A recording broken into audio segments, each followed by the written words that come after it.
The Context Factory is a business-to-business SaaS in human capital management. It uses adaptive intelligence to track and remove a bias in engagement, which is a game changer for hiring for diversity and inclusion.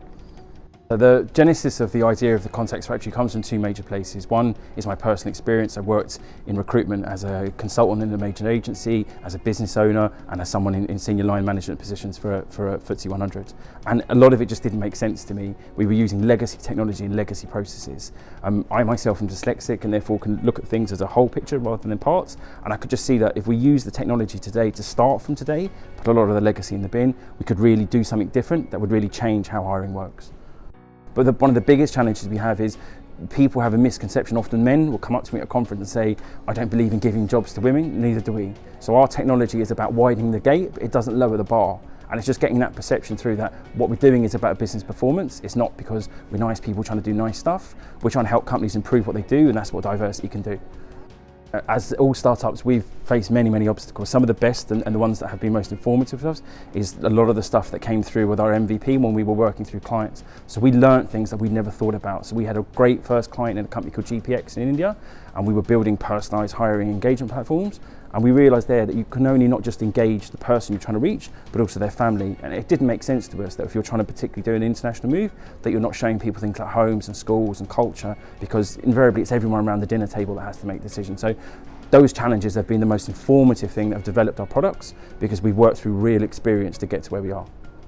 So the growth of the Context Factory at the moment is we've moved through an awful lot of MVP work over our first initial year. We've signed our first enterprise clients who were working with a space technology company to hire a female rocket science into a particular part of the UK, and that's quite exciting. But we are in that transitional period now that we are both raising money and also then trying to land some larger enterprise clients, which takes quite a long time. So the growth is getting there, but software sales, particularly as a startup, is a slow-moving animal sometimes.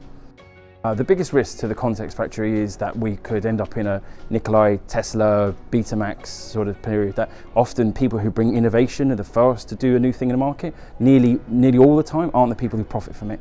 So therefore, what we're keen to do is to be the innovator in the market, to be first to the market, to change how hiring does across a 200 billion global business, but equally to be the people that benefit from that. So that's the challenge, is that we could bring the innovation but not be the benefiters, which happens very often. Very keen that's not going to happen to us.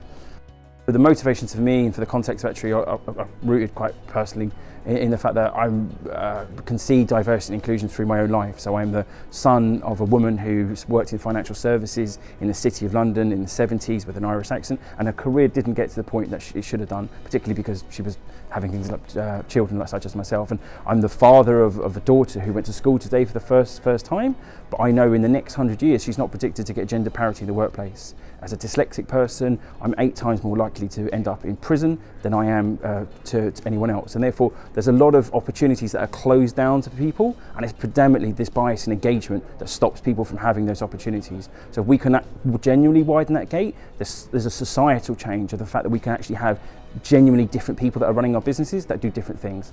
The best advice I've ever received that I would give to another founder was something that Leonard Donnelly, very kindly, an Irish entrepreneur, introduced me to a guy called Ben Verwain, used to be the CEO of BT. And he said the most amazing thing to me was, if you're doing something new, seek out your competitors and collaborate with them, which doesn't normally make sense because you're supposed to compete against them. But it very much is definitely the advice that I would give to people. And the only other thing would be seek out people that will help you. The future of the Context Factory is we're very ambitious, so we want to ring the bell. We think the ultimate manifestation of success for a startup is getting to public offering.